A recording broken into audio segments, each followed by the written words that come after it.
आपण पाहत आहात स्वराज्य न्यूज. सत्य हेच जे तुमच्या समोर.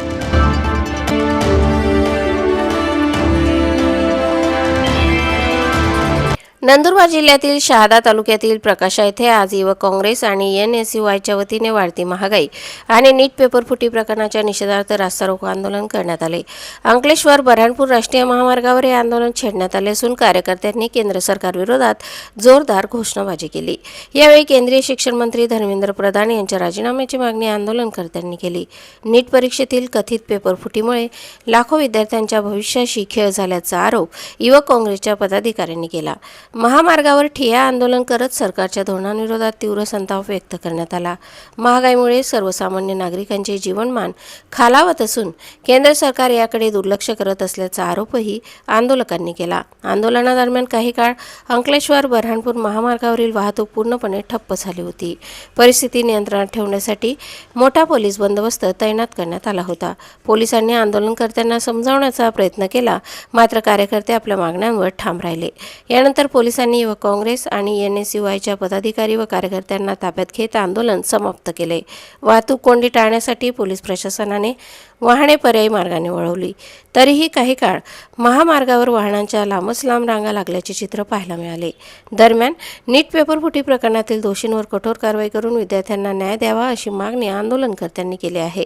तसेच मागण्या मान्य न झाल्यास भविष्यात आणखी तीव्र आणि आक्रमक आंदोलन छेडण्याचा इशाराही युवक काँग्रेसच्या पदाधिकाऱ्यांनी दिला आहे.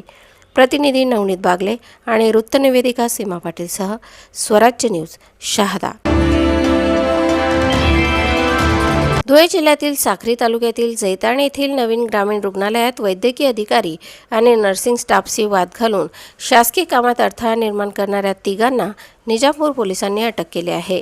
दिनांक 17 जूनच्या मध्यरात्री घडलेल्या या घटनेत आरोपींनी रुग्णालयातील कर्मचाऱ्यांशी वाद घालत गोंधळ घातला.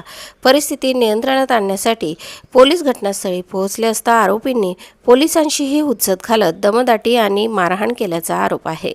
या प्रकरणी निजामपूर पोलीस ठाण्यात भारतीय न्यायसंहितेच्या विविध कलमान्वये गुन्हा दाखल करण्यात आला. गुन्हा दाखल होताच आरोपी फरार झाले होते.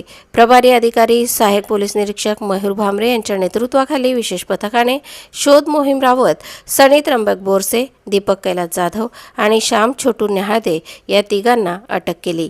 न्यायालयात हजर केले असता तिन्ही आरोपींना 3 दिवसांची पोलीस कोठडी सुनावण्यात आली आहे. दरम्यान या प्रकरणातील चौथा आरोपी बापू नानाभाऊ धनगर अद्याप फरार असून त्याचा शोध सुरू आहे. लोकसेवकांना कर्तव्य बजावण्यापासून रोखणे किंवा त्यांच्यावर बलप्रयोग करणे हा गंभीर गुन्हा असून त्यासाठी कारावास आणि दंडाची तरतूद असल्याची माहिती पोलिसांनी दिली. पोलीस अधीक्षक विशाल आनंद, अप्पर पोलीस अधीक्षक अजय देवरे आणि उपविभागीय पोलीस अधिकारी संजय भांबळे यांच्या मार्गदर्शनाखाली ही कारवाई करण्यात आली.